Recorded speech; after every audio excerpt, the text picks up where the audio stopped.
it's going to be a really neat behind the scenes. And I was like, oh my gosh, this is so weird. Because something always magical happens. Wait, what? Did you just make that up? Hey, it's Meredith for Real, the Curious Introvert.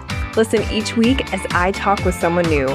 The topics are as ADD as I am, but they'll inspire you to stay curious and grow. Big thanks to our location sponsor, the UWF Historical Trust. Hi, I'm Meredith, and I hate networking. I've always felt like it was being in a room of people who were walking around with nets behind their backs, pretending they weren't trying to catch the other person in their net. Get it? Networking? Yeah, welcome to my brain. It felt predatory, not genuine, and like the seventh circle of small talk hell. You know, introvert problems. In this episode, I'm going to share tips for networking as an introvert. But don't worry, my extroverted or ambiverted friends. There are plenty of nuggets in here for you too. I'm going to be sharing my tips within the story of my own journey as well, going from hating networking to hating it less. That's not really true. Sometimes it actually is pretty cool. Also, if you are new here, welcome. I started this podcast in 2019 as a platform for curiosity and personal growth. Normally, I talk with the most interesting people that you've probably never heard of and share their story, and we learn something. But today, you're hearing from me, which actually, if you're new, you've also probably never heard of me. So, hi, nice to meet you. And if you're a returning listener, you guys are seriously the best. I love the feedback that you give me on the episodes and the input for new ones. Your input actually helped shape this episode, and I'm seriously grateful. It's also important to note that the definition of introvert for this episode may not be what you think it is. A lot of people use introversion as a synonym for shyness. Here, I'm talking about the definition by which a person gains or loses energy. So if you gain more energy by being around people and stimulating environments, you know, like the mall, you might be more extroverted. If you gain energy from being alone and in minimally stimulating environments, like nature, you might be more introverted. So tip number 1 for networking as an introvert is use the power of noticing. Notice what environments, people, and experiences cause you to gain or drain energy. Really, none of the other tips on how to network as an introvert are going to work if you don't do this. So just get in the habit of asking yourself, is this gaining or draining? It'll help you establish a valuable baseline. Okay, so my childhood. It all started in my childhood. I'm actually not kidding. Introverts are made, people. They're not born. And yours truly was also born with an extra strength overthinker. This made slow summer afternoons where I complained, I'm bored, extra complicated when my mom would reply, why don't you call so-and-so and invite her over to play? Immediately, my mind would think, but what would we do? How long would we hang out? What if we run out of things to talk about? Needless to say, I hung out with my dog a lot. Ironically, when I turned 20, I decided to start a Mary Kay business, aka a network marketing business. If you're not familiar with the selling strategy of this particular direct selling business, it's more appointment-based and in-person versus the online influencer style that a lot of them are now.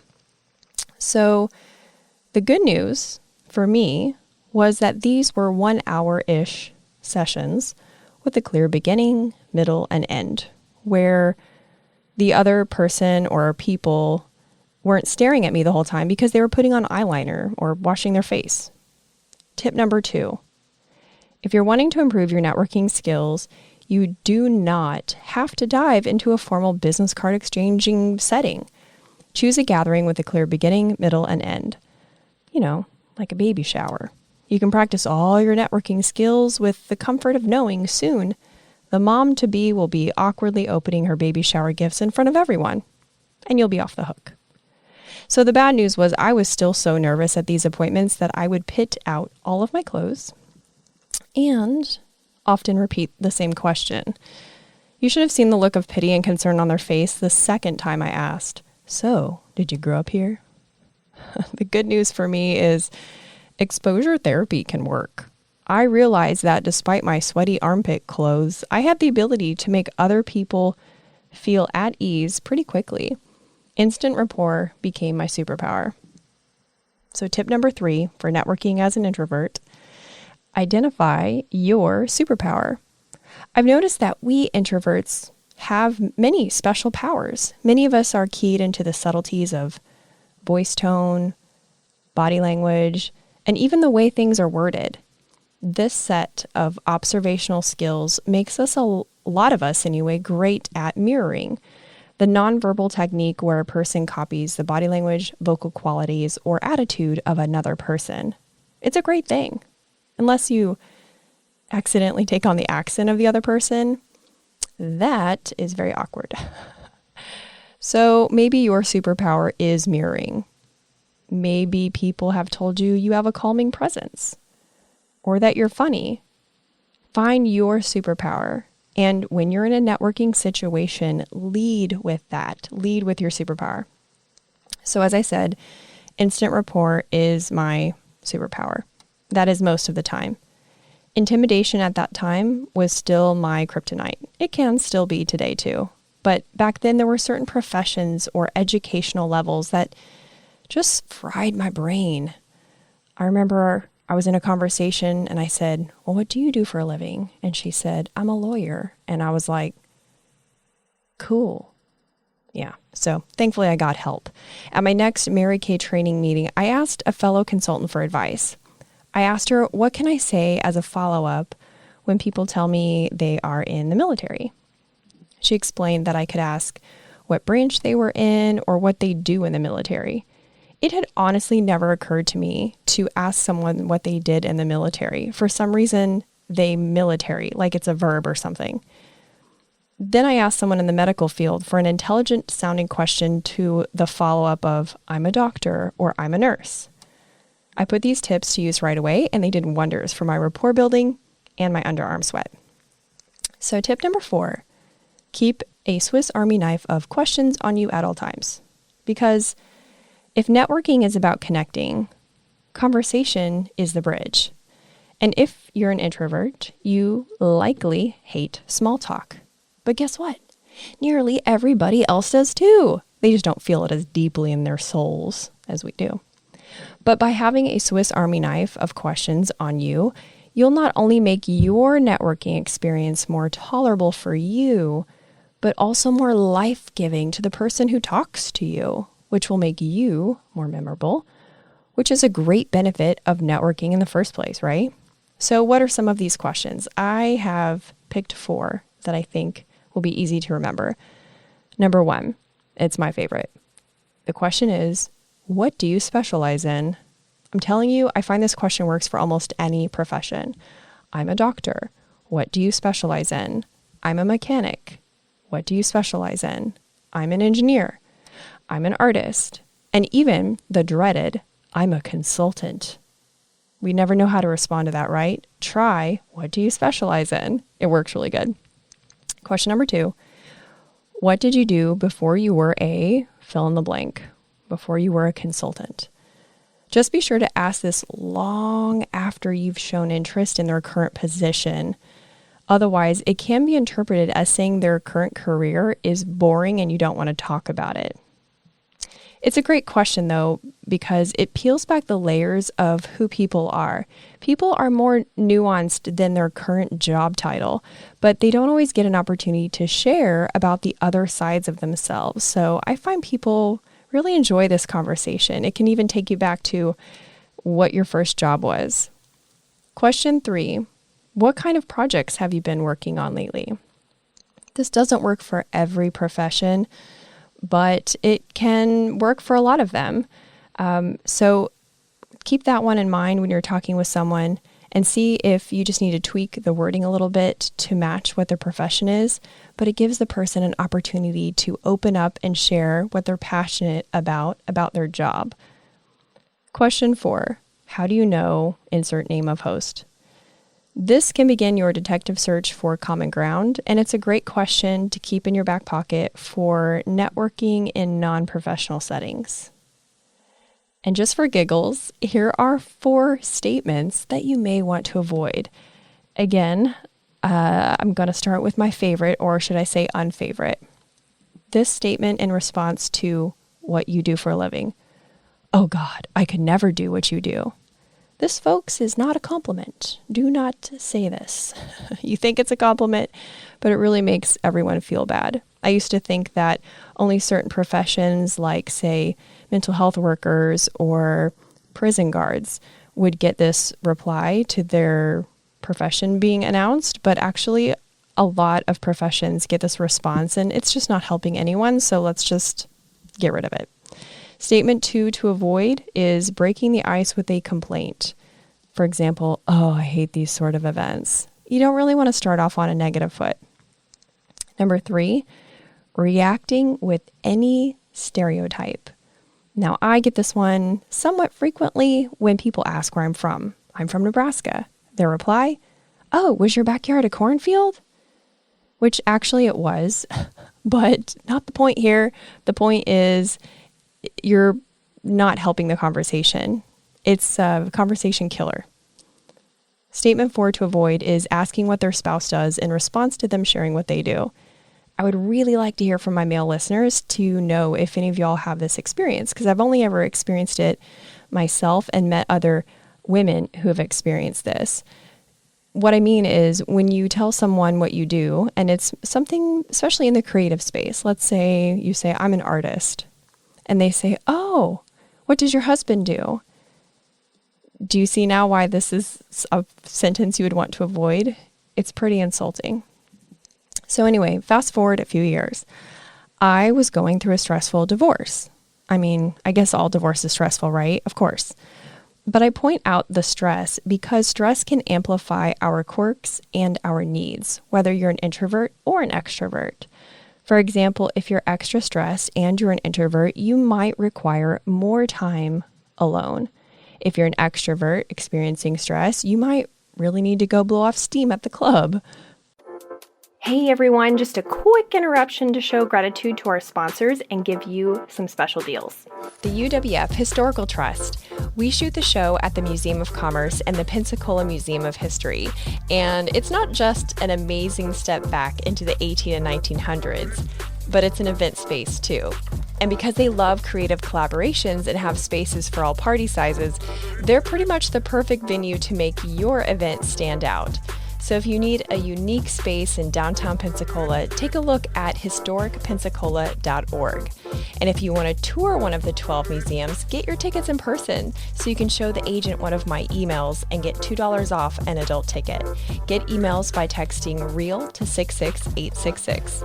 It seems like no one can agree on anything nowadays, but I have found the unifier to unite us all. Mosquitoes suck. Mine were so bad, they were in my car. Have you ever tried to swat a mosquito while driving? Not advised. Insect has been great because they guarantee their work and pollinator care is always top of mind. If you live in the Florida Panhandle or the Gulf Coast of Alabama, give them a call, ensec.net. Now back to the show. So, something to be aware of. Anyway, I got a part-time job as an executive admin assistant for a business broker. He was an extrovert and a master networker. He was also a super kind man who was patient with my heightened state of intro quirks. Get it? Introverted quirks? Yeah, t-shirt coming soon. Anyway, these quirks were extra noticeable when I realized that part of my job was attending networking events with him, and it did not mean I got to hide in the corner and take notes. He was a natural mentor and saw an opportunity to socialize my weird little self. So I had to stand up and introduce myself at these meetings. I had to eat in front of other people, and make meaningful small talk. And the most of these people, they were men. And I had only been comfortable connecting with women up until this point. So it was just terrifying, the whole thing. And I'm laughing inside a little because I can just feel your puzzled expression now for those of you that have been listening a while or know me personally, thinking, how could Meredith be so shy? Or how could she be such a spaz? Well, hi. Tip number 5 is look at the layers. I'm layered. People are layered. Paradox exists in all humans. If you think someone is one-dimensional, I promise you, you just haven't asked enough questions. So Seeing my panic about not getting to be invisible at these events, Mike explained that networking is simply about connecting with others. He showed me that it's showing you care about the person before you care about the bottom line. And he lived that. Even when he was late, which was always, he would stop and pivot towards you and greet you by name. I later learned this is called the big baby pivot. So tip number 6 for networking as an introvert is use the big baby pivot to make yourself and those around you feel important and at ease. Now, this name comes from the reaction given when a cute baby toddles into a group of adults. Almost always the adults will do a complete body turn towards the baby and offer a big, welcoming smile. Now, you would think as an introvert this would be horrible, but try it. In addition to making the other person feel like you're a long-lost childhood friend, I suspect that it tricks your own brain into similar feelings, which can put you at ease and get genuine conversation flowing.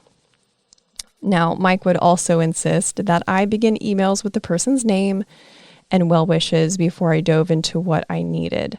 So it would be, "Hi, Steve. It was great seeing you at the city council meeting yesterday," versus, "Send me the transcript you promised as soon as you can." He would say, "Put the person first," a phrase that I remembered when networking. It wasn't about a transaction, whether it be a business card, leads, or in some case, the transaction was just surviving the event until it was over. It was about the other person. And that was a thought that I could get on board with. Additionally, because of him being a business broker, we interacted a lot with lawyers and other high-level educated people. This became an invaluable sample of that population, which helped me realize that just because someone has a PhD doesn't make them superior to you. I was insecure about their education compared to mine, but I got the sense that in some cases they were insecure about things they thought I was really good at that they weren't. I realize this is actually true of every human, and just because you don't have a framed certificate for your abilities does not mean they're less admired. Fast forward to when I moved from Nebraska to Florida. Good things were happening in my life, and I was beginning to see the world as less scary and a less judgmental place. I was beginning to realize that, well, nobody thinks about me as much as I think about me, so I might as well get out of my head, because that thing I was insecure about, nobody was noticing. They were too busy thinking about the thing they were insecure about. So tip number 7, no one thinks about you as much as you think about you. My first month of living here, my new neighbor gave me a VIP ticket to a ribbon cutting of Blue Cross Blue Shield Retail Center. I immediately felt several reasons I did not need to do that.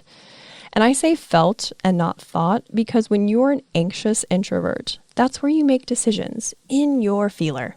But anyway, I then remembered my promise to myself to say yes to more things when I had moved here. So I said yes. And it was awkward. I pretended to read brochures I wasn't interested in. I mean, it was a health insurance company. And I ate cantaloupe that really wasn't that good. But it was there that I was scouted by my modeling agency, which has led to countless unique and paid experiences. I've been paid to swim with dolphins, play on boats, ride wave runners, and be a mermaid.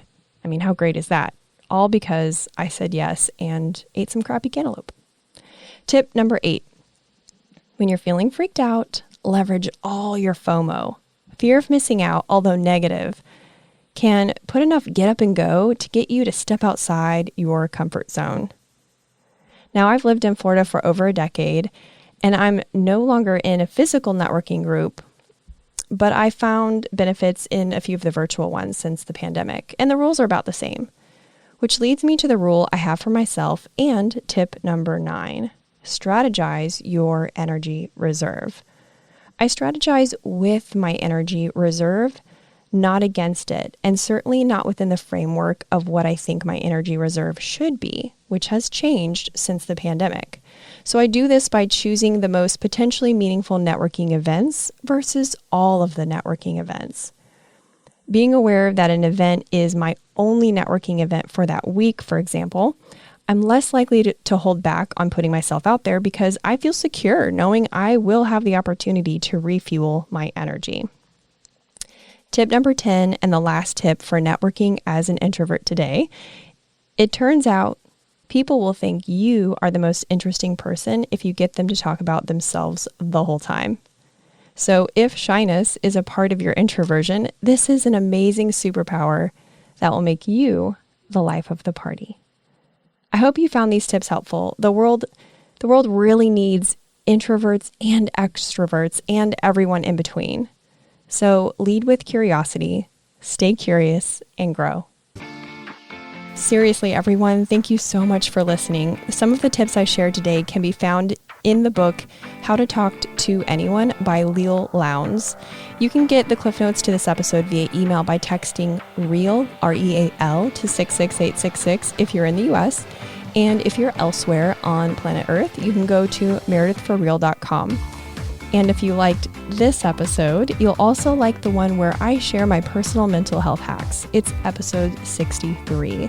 Stay tuned next week when I share another solo episode on an area of expertise that you requested. Talk to you next week.